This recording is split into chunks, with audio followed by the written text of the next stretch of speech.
नमस्कार, जय महाराष्ट्र. मित्रांनो, अनेकांचे प्रश्न, अनेकांचे फोन येणं सुरू झालेले आहे. म्हणजे आत्तापासून नाही, जशी योजना चालू झाली त्यापासून. त्याच्या अगोदरही भरपूर लोकांनी फोन केलेले आहेत, की या माध्यमातून काय होईल, काय नाही, कधी येणार आहे, कधी सुरू होणार आहेत, ओमसाईचे फॉर्म कधी ऑनलाईन सुरू होणार. ओमसाईचेच नव्हे, जवळजवळ आपल्यासारख्या सेवा केंद्र असतील, CSC चालक असतील, यांचे जे फॉर्म आहेत ते केव्हा चालू होणार.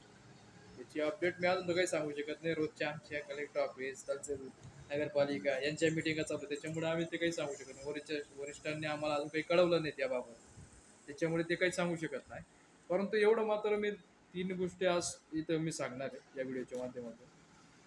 पहिली अशी, की लाडकी बहीण योजनेमध्ये पुढच्या आठवड्यात, म्हणजे येणारा हा पुढचा जो आठवडा आहे त्याच्यामध्ये खूप काही बदल करण्यात आलेले आहेत. ऑनलाईन बसच्या बाबत म्हणतो मी, ऑफलाईनच्या बाबत मी काही म्हणत नाही. कागदपत्रे संदर्भात पण देखील मी म्हणत नाहीये. मी फक्त काही बदल असं म्हणतोय, की सेतू केंद्र चालक असतील किंवा CSC केंद्र चालक असतील, यांच्या माध्यमातून ऑनलाईन डायरेक्ट जे फॉर्म आहेत, म्हणजे ऑफलाईन फॉर्म आता भरणं चालू आहे, ते परत ऑनलाईन करण्यासाठी गर्दी पडणारच आहे. परंतु जे डायरेक्ट ऑनलाईन फॉर्म आमच्या माध्यमातून सुरू होणार आहेत, त्याच्यासाठी मोठे अपडेट जे आहे, ते अपडेट जास्तीत जास्त पुढच्या आठवड्यापर्यंत येणार आहे. एवढं मी मात्र तुमच्या या व्हिडिओच्या माध्यमातून तुम्हाला सांगतो.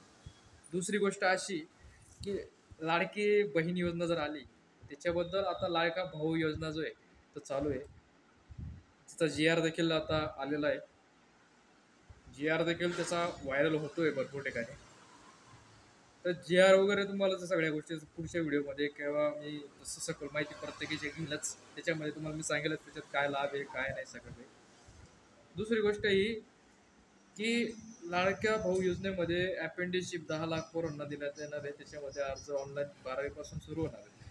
12वी पासून पुढे पास असलेला गरजेचं व्यक्ती असणं गरजेचं आहे. त्याच्यामध्ये सखोल माहिती मी त्या व्हिडिओमध्ये पुढच्या व्हिडिओमध्ये नक्कीच घेईन. तिसरी गोष्ट आहे, की महिला स्टार्टअप योजना.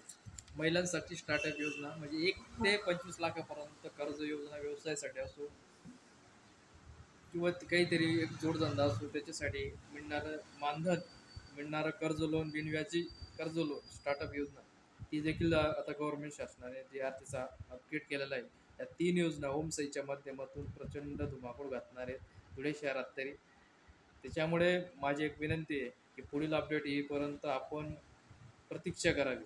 कारण की जोपर्यंत अपडेट येत नाही तोपर्यंत तुमच्या सरकारनं मला काहीच सांगता येणार नाही. आणि आपण असं नाही आहे, की बाबा एखादी योजना येते म्हणून लोकांना पूर्ण धरून टाकायचं, अशातला मी नाही आहे. मी अजूनसुद्धा कमीत कमी लाडकी बहीण योजनेचा एकही फॉर्म अजूनपर्यंत भरलेला नाही. भरपूर जणांनी मला कॉल्स केलेत, माझ्या शब्दाच्या बाहेर कधी नसतात ते ऑनलाईनच्या बाबतीत तरी, की कारण विश्वासातले ग्राहक आहेत बाकीचे. दादा तुम्ही ज्या दिवशी आणणार त्या दिवशीच आम्ही फॉर्म भरू. मी एवढा देखील शब्द देतो, की ऑगस्टमध्ये असेल किंवा जुलैमध्ये असेल किंवा म्हणजे जेव्हा आमच्याकडे ते सुरू होईल तेव्हा मात्र बाकी कामं बंद असतील, बाकी फक्त हेच कामं सुरू असेल. आणि शासनाने त्याचा मोबदला वगैरे आम्हाला अजून काही डिक्लेअर केलेला नाही. आमचा पब्लिकली जो GR आहे तो व्हायरल होतोय, परंतु आमचा GR अजूनपर्यंत आम्हाला काही मिळालेला नाही. त्याच्यासाठी आमचा पाठपुरावा चालू आहे. तो जो पाठपुरावा चालू आहे त्याच्यामध्ये जो निर्णय येईल तोमध्ये आम्ही 100% काम करू, एवढं मात्र सांगतो. आणि या 3 योजनांमध्ये लाडकी, लाडका भाऊ आणि महिलांसाठी स्टार्टअप योजना, या तिघांमध्ये लक्ष बारीक केंद्र असू द्या. पुढचे माझे जेवढे व्हिडिओ येतील खूप महत्त्वपूर्ण राहतील.